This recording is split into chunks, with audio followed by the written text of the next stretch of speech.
अमित एक बहुत ही होनहार लड़का था, जो हमेशा ही ईमानदारी के साथ अपनी पढ़ाई पर ध्यान देता और हमेशा अपने पिताजी के काम में मदद भी कर दिया करता था।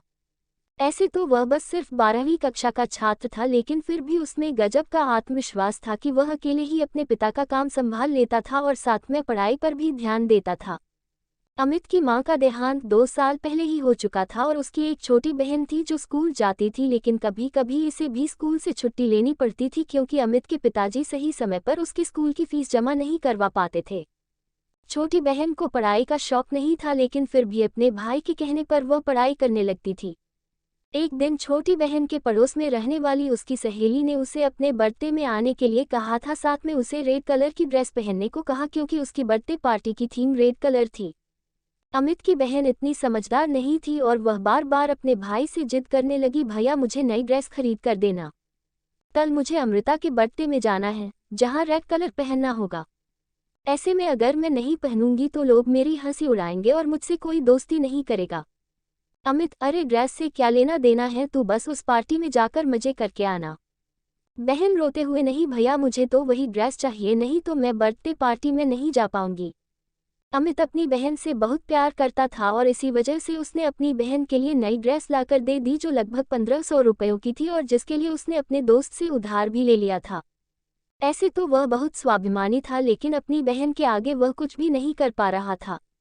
अमित के पिताजी, तू अपनी बहन को बिगाड़ते जा रहा है। दिन ब दिन उसकी ख्वाहिश बढ़ती ही जा रही है। देख बेटा, उसके अंदर भी तो यह समझदारी होनी चाहिए कि वह हमारी मजबूरी को समझ सके। हम इतने पैसे वाले नहीं हैं।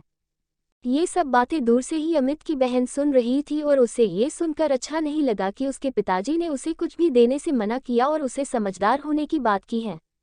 उसके हिसाब से तो वही सबसे समझदार लड़की थी।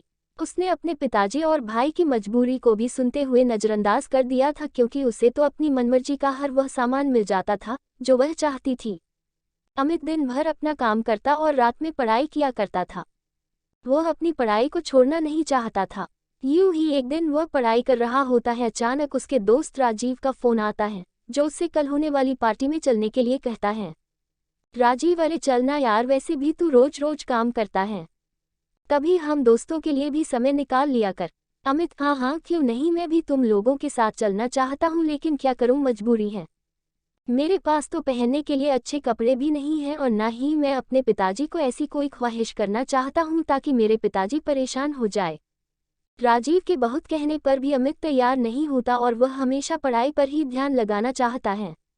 ये सब बात सोते हुए अमित की बहन सुन लेती है, जिसे थोड़ा थोड़ा अफसोस होने लगता है कि जो भाई उसके लिए सब कुछ करने को तैयार है, वह खुद के लिए कभी कुछ कर ही नहीं पाता है। ऐसे में अचानक ही अमित के पिताजी को किसी दूसरे शहर जाना पड़ा, जहां पर कुछ जरूरी काम आ पड़ा था। अमित की बहन, भाई, मेरी सहेली बता रही थी कि शहर के मॉल में एक बहुत अच्छी प्रदर्शनी लगी है, जहां पर बहुत तरह तरह के डिजाइनर कपड़े मिल रहे हैं, वह भी सस्ते दामों में। मुझे भी वहां से कोई अच्छी सी ड्रेस लेकर दे दो ना, जिसे मैं अपने बर्थडे में पहन सकूं और मेरी सहेलियों को नीचा दिखा सकूं। अमित, तुम ये गलत सोच रही हो। हमें कभी किसी को नीचा नहीं दिखाना चाहिए, बल्कि अपने कर्मों पर भरोसा रखना चाहिए। बहन, भैया आप ही मुझे दिला सकते हैं, नहीं तो पिताजी तो हमें लेने ही ना दें। दिन भर अपनी मजबूरी बताते रहते हैं और कभी मेरा ध्यान भी नहीं रखते हैं। अमित उस समय चुप हो जाता है, क्योंकि उसे अपने पिताजी की मजबूरी अच्छे से मालूम है, लेकिन छोटी बहन इन सब बातों से अनजान थी। तभी अमित को ख्याल आता है कि उस प्रदर्शनी में जाने के लिए महंगे पास की जरूरत पड़ती है, जो उसके पास नहीं है। ऐसे में वह दौड़कर अपने गुल्लक को टटोलने लगता है और एक एक करके पैसे जोड़ने लगता है, ताकि वह अपनी बहन के लिए उस प्रदर्शनी के पास उपलब्ध करवा सके। ये सब देखकर अमित की बहन का कलेजा फट पड़ता है और उसे जोर से रोना आ जाता है। उसे रोता हुआ देखकर अमित दौड़कर बहन के पास जाता है। क्या हुआ, तुम इस तरह से क्यों रो रही हो? बहन रोते हुए, आज तक आपने हमेशा मेरी खुशियों का ख्याल रखा, हर वह चीज़ मुझे दिलाई जो मैं मांगती रही, लेकिन कभी भी मैंने आपसे यह नहीं पूछा कि आखिर आप इन पैसों का इंतजाम कहाँ से करते हैं। लेकिन आपको एक एक रुपए जोड़ते देखकर मुझे बहुत दुख हुआ कि आप मेरी खुशी के लिए इतना कुछ कर सकते हैं, लेकिन मैं हमेशा स्वार्थी बनी रही। अमित, अरे इतना सोचने की जरूरत नहीं है, आखिर मैं तेरा बड़ा भाई हूँ, मैं नहीं करूँगा तो कौन करेगा। बस उसी वक्त अमित की बहन दौड़कर अपने बैग से एक चीज़ निकाल कर लाती है और अमित की आंखों में हाथ रखकर कहती, मैं आपके लिए कुछ लेकर आई हूँ। इस बात से अमित चौंक जाता है और जैसे ही वह अपनी आंखों से बहन का हाथ हटाता है तो देखता है उसकी बहन उसके लिए एक सुंदर सी शर्ट लेकर आई है। अमित आश्चर्य से, ये तो बड़ी महंगी लगती है, पर तुम कहाँ से लेकर आई? बहन, आपने जो मुझे थोड़े थोड़े करके मेरे खर्चे के लिए पैसे दिए थे ना, मैंने उसे ही जोड़ कर रखा था कि मैं उससे अपने लिए कोई अच्छी ड्रेस खरीद लूंगी, लेकिन जब मैंने आपके दोस्त की बात सुनी और आपने उसे पार्टी में जाने के लिए मना कर दिया, बस मैंने उसी समय ठान लिया था कि मैं आपको एक खूबसूरत सी शर्ट लेकर दूंगी। उम्मीद करती हूँ आपको ये शर्ट पसंद आएगी। अमित खुश होते हुए, अरे ये तो बहुत ही अच्छी है, मैं तो सोच भी नहीं सकता कि मेरे लिए कोई इतना भी कर सकता है। बहन भावुक होते हुए, ये तो मेरी तरफ से एक छोटा सा तोहफा है, लेकिन आज तक आपने जो मुझे प्यार और सम्मान दिया है उसकी तो कोई भी तुलना नहीं की जा सकती। अब मैं हमेशा आपका और पिताजी का हाथ बटाऊंगी और कभी भी फिजूल खर्च नहीं करूंगी।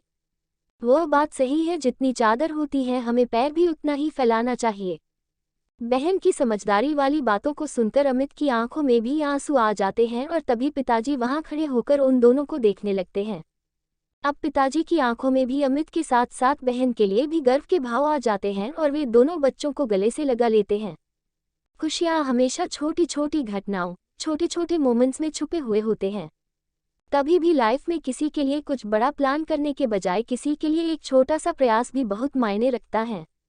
किसी के लिए एक बड़ा महंगा उपहार खरीदने के बजाय किसी के साथ 2 पल बैठकर उससे बात कर लेना भी एक बहुत बढ़िया उपहार होता है।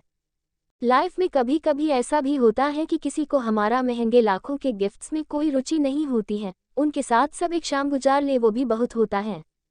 लेकिन बदलते दुनिया और इस जीवन की आपाधापी में हम इतने मशगूल होते हैं कि किसी को अपना समय भी नहीं दे पाते हैं। जहाँ तक मेरा मानना है कि किसी के लिए किसी का सबसे बड़ा उपहार किसी को वक्त देना होता है, कि कोई भी किसी को जब अपना वक्त देता है तो वह उसको सिर्फ अपना वक्त नहीं दे रहा होता है, वह अपने जीवन का एक हिस्सा, या ऐसे कहे तो वह अपना जीवन दे रहा होता है। जीवन में सबसे जरूरी 4 लोगों के साथ अपना समय बिताना और उनके सुख दुख में शामिल होना, यही तो जीवन है, इससे इत्र और कहीं जीवन थोड़े हैं। बस काफ़ी लोग इसी खूबसूरत और अनमोल रिश्ते को सहेज नहीं पाते हैं। ये हमारे लिए किसी कीमती रिश्ते किसी महंगे गिफ्ट से कम नहीं होते। अच्छी लगी हो तो लाइक सब्सक्राइब करें।